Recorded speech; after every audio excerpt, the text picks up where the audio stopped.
পুজোর ছুটির পর প্রথম দিন কলেজে গিয়ে আমার সাথে যে এত কিছু ঘটে যাবে সত্যি ভাবতেও পারিনি। তো চলো একদম প্রথম থেকে শুরু করা যাক। আজকে প্রায় 1 মাস পর পুজোর ছুটি শেষ হলো। সকাল সকাল উঠে গেছিলাম কলেজ যাওয়ার জন্য। অনেক দিন যেহেতু সকালে উঠিনি না, প্রচুর কষ্ট হচ্ছিল। আজকে ওই 7টার দিকে ঘুম থেকে উঠেছিলাম। তারপর রেডি হওয়ার পর আমার যে টিফিন সেটা প্যাক করে নিলাম। সেই সাথে মা আজকে একটা আপেল দিয়েছিল, যদিও সেটা খাওয়াও হয়নি।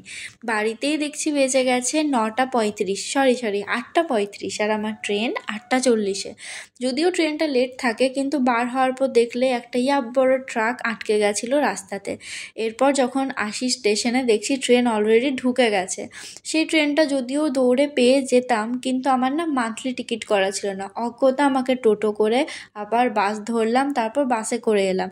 তোমরা বলতে পারো পরে কি ট্রেন ছিল না? অবশ্যই ছিল, কিন্তু সেই ট্রেনের গুঁতো খেয়ে আসার থেকে আমার মনে হয় ঘুরে ঘুরে আসা অনেক ভালো। তারপর কলেজে গিয়ে মনটা একটু ভালো হয়ে গেছিলো, কারণ তখনও জানতাম না আমার জন্য কি ওয়েট করে আছে। এরপর কয়েকটা ক্লাসের পর প্রচুর জোরে বৃষ্টি শুরু হয়েছিল। তারপর হঠাৎ করে দেখি গ্রুপে মেসেজ দেয় আজকে নাকি রেজিস্ট্রেশনের লাস্ট ডেট। এটা নয় যে আমার রেজিস্ট্রেশন কমপ্লিট হয়েছিল না বা কিছু ডকুমেন্ট আমার রেডি করা ছিল না, কিন্তু জিনিসটা এমনই, আমি জানতামই না যে আমার রেজিস্ট্রেশনটা আদৌ আজকে হবে। এর জন্য প্রচুর মিসআন্ডারস্ট্যান্ডিং তৈরি হয়েছিল, যেটার জন্য আমি আজকে সবার শেষে কলেজ থেকে এসেছি।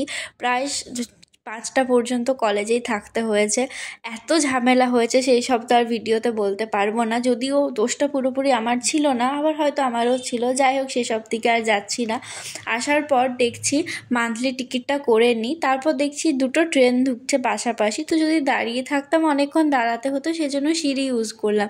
আজকের দিনটা যে এতটা বাজেভাবে কাটলো, এতটা আমার হেডেক নিয়ে কাটলো, সেটা সত্যি আমি বলেও প্রকাশ করতে পারবো না।